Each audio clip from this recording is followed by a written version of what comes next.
Welcome everyone to Vigo world digital classes. आप देख रहे हैं इंग्लिश ग्रामर सीरीज और आज का हमारा टॉपिक है रिलेटिव प्रोनाउन। हम प्रोनाउंस के वीडियोस कर चुके हैं और मैं आप लोगों से उम्मीद करती हूं कि आप लोगों ने सारे प्रोनाउंस के वीडियो देखे हुए हैं, क्योंकि ये प्रोनाउंस में थोड़ा सा हायर ऑर्डर प्रोनाउन है एंड दिस इज यूजफुल। मतलब ये वीडियो 8th एंड अबव बच्चों के लिए यूजफुल है, क्योंकि 8 ऑनवर्ड्स एक्चुअली रिलेटिव प्रोनाउंस काफी आने लगते हैं एग्जाम्स में और आपके सिलेबस में। ओके, लेकिन रिलेटिव प्रोनाउन समझने से पहले हमें ये समझना बहुत जरूरी है कि प्रोनाउन होता क्या है। ये बात हम बहुत पहले डिस्कस कर चुके हैं कि प्रोनाउन वो वर्ड है जो नाउन को मारता है धक्का और नाउन की जगह ले लेता है। इसीलिए हम प्रोनाउंस को रिप्लेसिंग वर्ड्स भी कहते हैं, बिकॉज वो नाउन की जगह ले लेते हैं। और वो ऐसा क्यों करते हैं? ताकि हमें पढ़ते और लिखते हुए बोरियत ना हो, एक ही नाम बार बार रिपीट ना हो, एक ही चीज बार बार रिपीट ना हो, इसलिए उनकी जगह प्रोनाउंस ले लेते हैं। ओके, प्रोनाउंस के बहुत सारे टाइप्स हैं, हम ये सारे टाइप्स कर चुके हैं। We are done with personal, demonstrative, reflexive, emphatic, possessive, indefinite, distributive, हम ये सारे प्रोनाउंस कर चुके हैं। अगर आप लोगों ने ये वीडियोस नहीं देखी हैं, please go back to these videos, पहले इन्हें देखिए, वापस फिर रिलेटिव प्रोनाउंस पे आइए। ओके, चलिए शुरू करते हैं। रिलेटिव प्रोनाउंस क्या होते हैं? रिलेटिव प्रोनाउंस का टॉपिक थोड़ा लंबा है, इसीलिए मैं इनको पार्ट सीरीज में करूंगी। आज हम पहला पार्ट करेंगे and then we will do next videos, ठीक है? रिलेटिव प्रोनाउन शब्द में ही आ रहा है, रिलेटिव मतलब रिलेशन। एक ऐसा प्रोनाउन जो रिलेशन क्रिएट करता है, एक हिस्से को दूसरे हिस्से से जोड़ देता है। इन दैट सेंस ये कई कबार कंजंक्शन की तरह काम भी करता है। तुम लोग जानते हो कि कंजंक्शन क्या होती है? कंजंक्शन यानी जोड़ना। कंजंक्शन क्या करती है? एक शब्द को दूसरे शब्द से, एक सेंटेंस को दूसरे सेंटेंस से, या एक क्लॉज को दूसरे क्लॉज से जोड़ देती है, राइट? सो रिलेटिव प्रोनाउन भी एग्जैक्टली वही काम करता है, ये दो चीजों को जोड़ देता है। फर्क सिर्फ इतना है कि ये रेफरेंस कर रहा होता है नाउन की, मतलब ये नाउन को डिनोट करता है और उस नाउन को बाकी हिस्से से जोड़ देता है। इसीलिए हम इन प्रोनाउंस को रिलेटिव प्रोनाउन बोलते हैं, ठीक है? वैसे तो रिलेटिव प्रोनाउन तीन ही हैं, हु, विच और दैट, लेकिन इनके अलग अलग फॉर्म्स हैं जो सारे रिलेटिव प्रोनाउंस की तरह यूज होते हैं। कौन कौन से? जैसे हु के दो और फॉर्म्स हैं, whom और whose। तो who, whom, whose तीनों रिलेटिव प्रोनाउंस बने। which बना, that, what, ये सारे रिलेटिव प्रोनाउंस हैं। हम इन सबको रिलेटिव प्रोनाउंस की तरह यूज करते हैं। मेरी बात बिल्कुल मत भूलना जब मैंने कहा कि रिलेटिव प्रोनाउन क्या करता है, एक सिरे को दूसरे सिरे से, एक वर्ड को दूसरे वर्ड से जोड़ता है। therefore they are related to each other, it creates a relation and that is why it is known as a relative pronoun। अभी क्लियर? यहां तक क्लियर है? Alright, great. अब चलते हैं इनके रूल्स पे, इनके यूजेस पे, ये कैसे कैसे यूज होते हैं ये समझते हैं, ठीक है? यहां से 8 ऑनवर्ड्स एडिटिंग ओमिशंस बहुत शुरू हो जाती है सीबीएसई में, और आईसीएसई में एडिटिंग ओमिशन नहीं होती। आईसीएसई में आपको डू एज डायरेक्टेड दिया जाता है, जिसमें ये बहुत यूज होता है। तो आप अगर आईसीएसई के हैं या सीबीएसई के हैं, दोनों को ये वाला वीडियो बहुत हेल्पफुल रहेगा। ओके, अब देखो हु, हुम जो है, जनरली हुज भी generally is used for living people, persons के लिए यूज होता है, हमेशा पर्संस के लिए। तो हम हु को, हुज को और whom को पर्संस के लिए यूज करते हैं। थोड़ा सा फर्क है तीनों में, वो फर्क क्या मैं समझाती हूँ। हु तो तुम याद रखो कि पर्संस के लिए यूज होता है। whom हम कई बार फॉर्मल इंग्लिश में यूज करते हैं, मतलब जब हम फॉर्मल लेटर लिख रहे हैं या किसी को फॉर्मली लिख रहे हैं। फॉर्मल का मतलब होता है कि हम किसी ऐसे इंसान को लिख रहे हैं या हम किसी ऐसी जगह पे लिख रहे हैं जहां हमारा कोई जान पहचान वाला मामला नहीं है, कोई फ्रेंडली रिलेशनशिप नहीं है, ये बड़ा स्ट्रिक्टली ऑफिशियल रिलेशनशिप है। जैसे मान लो आप अपनी स्कूल की प्रिंसिपल के साथ you don't have a friendly relationship, मतलब वो आपकी रिश्तेदार नहीं है, हमारा एक ऑफिशियल प्रॉपर रिलेशनशिप है। इस टाइप के रिलेशनशिप को हम फॉर्मल रिलेशनशिप बोलते हैं, ठीक है? तो जो whom है वो कई कबार who की जगह पे फॉर्मल रिलेशनशिप्स में यूज होता है, तो हम वहां पे whom यूज करते हैं। टेक्निकली who और whom दोनों यूज करना करेक्ट है as far as persons is concerned, लेकिन हम whose कहां यूज करते हैं? whose whose शब्द सुन के अब देखो इस सेंटेंस पे ध्यान दो। The girl whose pen was lying here has gone. The girl whose pen, जिसका पेन, लड़की जिसका पेन था वो यहां से चली गई है। तो जिसका मतलब whose क्या दिखाता है, possession। तो मैंने यहाँ बोर्ड पे लिखा हुआ है whose shows possessive case, वो possession दिखाता है। अगर आपको possessive pronouns याद हैं तो आपको possession का मीनिंग भी पता होगा। possession का मतलब है belongingness दिखाना, ये बताना कि ये चीज किसकी है। तो मेरे सेंटेंस में मैंने क्या कहा, the girl whose pen was lost, whose मतलब जिसका पेन गुम गया वो चली गई। तो whose कहाँ पे यूज होता है, जहां पे possession दिखाना है कि भाई इसका था, वहां पे whose यूज होगा पर्सन्स के लिए ही, लोगों के लिए ही। लेकिन कहां पे, जहां पे हमें ये दिखाना है कि ये इसका पेन था या ये इसकी चीज थी, वहां हम whose यूज करेंगे। whom कहां यूज करेंगे, अगेन लोगों के लिए यूज करेंगे लेकिन फॉर्मल इंग्लिश के सिचुएशंस में। और who हम कहां यूज करेंगे, बिना मतलब अपने दिमाग में इस बात को बिठा दो कि जब लोग होते हैं, पर्सन्स होते हैं, so then we use the relative pronoun of who, हम हु यूज करते हैं and that is how we close the sentence. Okay, आपके लिए मैंने बोर्ड पे 2 एग्जांपल्स लिखे हैं, आपको दोनों एग्जांपल्स पे एक बार ध्यान देना है। The boy who sat beside me is my cousin.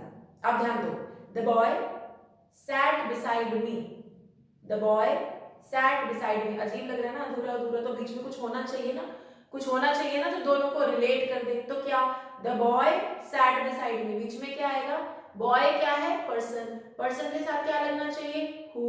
So the boy who sat beside me is my cousin. ठीक है, अब यहाँ पे पोजेशन वाली तो कोई बात नहीं है, मतलब ये वाली कोई बात नहीं है कि वो बॉय किसका था, ऐसी तो कोई बात नहीं हो रही। सिर्फ ये बात हो रही है कि एक लड़का था और वो मेरे साथ में बैठा हुआ था, वो मेरा कजन है। सो इसको दिखाने के लिए व्हाट विल आई से, द बॉय हु, पर्सन के साथ क्या यूज होता है, who sat beside me is my cousin. ठीक है, ऑल गुड, हु का यूजेज क्लियर है, ओके। अब आप हुज पे, मैंने क्या कहा, हुज कहाँ यूज होता है, पोजेशन दिखाने के लिए, ये दिखाने के लिए कि ये चीज किसकी है। तो देखो, द मैन हुज वॉच, एक बंदा था जिसकी watch, the man watch got stolen. अब watch got stolen, the man मतलब, तो हमने इसको जोड़ दिया, रिलेट कर दिया, कैसे, द मैन हुज वॉच, एक आदमी जिसकी वॉच गुम गई थी वो मेरा, इज माय नेबर, वो मेरा नेबर है। Do you see how am I putting these words in between so that I can relate two sentences, मतलब हम दो हिस्सों को जोड़ पाए, इसलिए हम कैसे हु और हुज को यूज कर रहे हैं। हु कैसे यूज करना है, लोगों के साथ, whom कैसे यूज करना है, फॉर्मल इंग्लिश में, और whose कहां, जहां पोजेशन दिखानी है कि ये चीज किसकी है। आर वी क्लियर, यहां तक क्लियर है, okay great. Let's move forward. अब जाते हैं दूसरे रिलेटिव प्रोनाउन पे, दैट पे। दैट के रूल्स की लिस्ट लंबी है, ये इस वीडियो में क्लोज नहीं होगी, I will continue with this in the next video. फिलहाल इस वीडियो में हम 2 रूल्स करेंगे और उनके यूसेज और उनके एग्जांपल्स को समझेंगे। ठीक है, पहली बात, दैट यूज होता है थिंग्स एंड पर्सन्स के साथ, ज्यादा चीजों के साथ, पर्सन्स के साथ कम।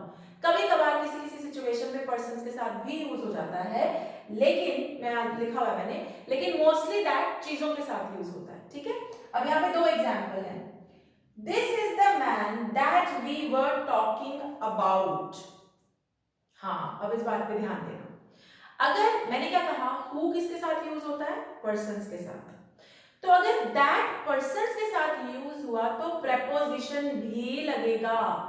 You guys know what are prepositions, prepositions are words like in, at, on, under, below, जो हमारी पोजीशन बताते हैं, जो बताते हैं किस बारे में, किस जगह पे, किस टाइम पे हम बात कर रहे हैं। ठीक है, वो प्रेपोजिशंस होते हैं। अगर एक पर्सन के साथ सेंटेंस में दैट लग रहा है वो करेक्ट है, लेकिन सेंटेंस में फिर प्रेपोजिशन भी होना चाहिए। कई कबार वो हु की जगह ले लेता है, लेकिन फिर वहां पे प्रेपोजिशन भी होना चाहिए। तो सेंटेंस क्या है, this is the man that we were talking about. Can you see, we are talking about a man, a person, साथ में क्या लगा, दैट, लेकिन सेंटेंस में क्या लगा, अबाउट। क्लियर है, यहां तक क्लियर है, okay. Second and a more common usage, जो ज्यादातर यूज किया जाता है दैट को, वो क्या है, चीजों के साथ, चीजों के साथ हम दैट लगाते हैं। This is the book that you gave me, ये वही किताब है जो तुमने मुझे दी थी। This is the book that you gave me, book क्या है, चीज, चीज के साथ क्या आता है, दैट, तो हमने दैट लगा दिया। अभी क्लियर, यहां तक क्लियर है, गुड। सेकेंड रूल पर आओ। सेकेंड रूल दैट का है with superlative degrees of adjectives. You know degrees of adjectives क्या होते हैं? एडजेक्टिव्स हमारे डिस्क्राइबिंग वर्ड्स होते हैं जो नाउन या प्रोनाउन के बारे में आपको कुछ बताते हैं। जैसे ऐश्वर्या इज वेरी ब्यूटीफुल, तो ऐश्वर्या क्या है, नेमिंग वर्ड, नाउन, और वो बहुत सुंदर है, शी इज वेरी ब्यूटीफुल। तो ब्यूटीफुल किसके बारे में बता रहा है, ऐश्वर्या के बारे में, तो वो क्या बना, एडजेक्टिव। अब एडजेक्टिव की डिग्रीज होती हैं, यानी हम क्या बोलते हैं, beautiful, more beautiful, most beautiful, है ना, गुड, बेटर, बेस्ट। डिग्रीज मतलब कम, बहुत, गुड मतलब ठीक ठाक अच्छा, बेटर मतलब उससे ज्यादा अच्छा, और बेस्ट मतलब बहुत अच्छा, तो मतलब डिग्रीज हैं, ठीक है। सुपरलेटिव डिग्री होती है तीसरी वाली, पहली को बोलते हैं पॉजिटिव, सेकंड को बोलते हैं कंपैरेटिव एंड थर्ड को बोलते हैं सुपरलेटिव। यानी गुड क्या हुआ, पॉजिटिव, बेटर क्या हुआ, कंपैरेटिव एंड थर्ड सुपरलेटिव क्या है, बेस्ट। तो जो थर्ड डिग्री होती है सुपरलेटिव डिग्री, ध्यान रखना रूल, देखो ग्रामर ना मैथ्स की तरह, रूल पक्के हो जाएं तो ग्रामर में मार्क्स कटने का कोई सवाल नहीं पैदा होता। और मेरा मतलब सिर्फ फिल इन द ब्लैंक से नहीं है, मेरा मतलब सारी इंटीग्रेटेड ग्रामर से है।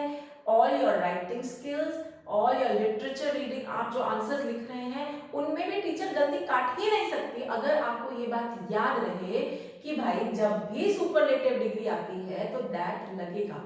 तो रूल्स आपको, the only problem with maths, sorry the only problem with grammar is कि ग्रामर के रूल्स ना याद नहीं रहते, भूल जाते हैं। तो इसीलिए हमको साल प्रति साल प्रैक्टिस करनी होती है ताकि हमें अपने रूल्स ऐसे रच बस जाएं, दिमाग में एकदम बैठ जाए, ताकि कभी भी इस पे कंफ्यूजन ना हो, ठीक है। सेकेंड रूल मैंने कहा दैट यूज होता है with superlative degrees of adjectives. Board पे एग्जांपल है, Ashoka was the best king that ever ruled the country या इंडिया। मैंने नहीं कहा है that Ashoka was the best king who, that's wrong, क्योंकि इस केस में क्योंकि सुपरलेटिव डिग्री ऑफ एडजेक्टिव लगा हुआ है इसीलिए हु नहीं लगेगा। इवन तो अशोका की बात है, एक आदमी की बात है, लेकिन यहाँ पे मेरा रूल आ जाता है कि जब सुपरलेटिव डिग्री है एडजेक्टिव की, उसके साथ हमेशा ही दैट लगेगा, हु नहीं लगेगा। यहां तक क्लियर है? तो आज हमने इस वीडियो में क्या पढ़ा, रिलेटिव प्रोनाउंस क्या होते हैं, कितने होते हैं, हु, हुम, हुज, दैट, विच, व्हाट, ये सारे रिलेटिव प्रोनाउंस हैं। फिर हु, हुम और हुज मेजरली पर्सन्स के साथ यूज होते हैं, हु तो किसी के साथ भी यूज होता है, हुम फॉर्मल इंग्लिश में यूज होता है, और हुज ये बताने के लिए यूज होता है कि कौन सी चीज किसकी है। दैट मेजरली थिंग्स के साथ यूज होता है, कभी कभार पर्सन्स के साथ, और दैट जो है वो सुपरलेटिव डिग्री ऑफ एडजेक्टिव के साथ भी यूज होता है। I hope you are clear till here. Next video में हम दैट और बाकी जो रिलेटिव प्रोनाउंस हैं उनके रूल्स को डिटेल में डिस्कस करेंगे। Okay, thank you.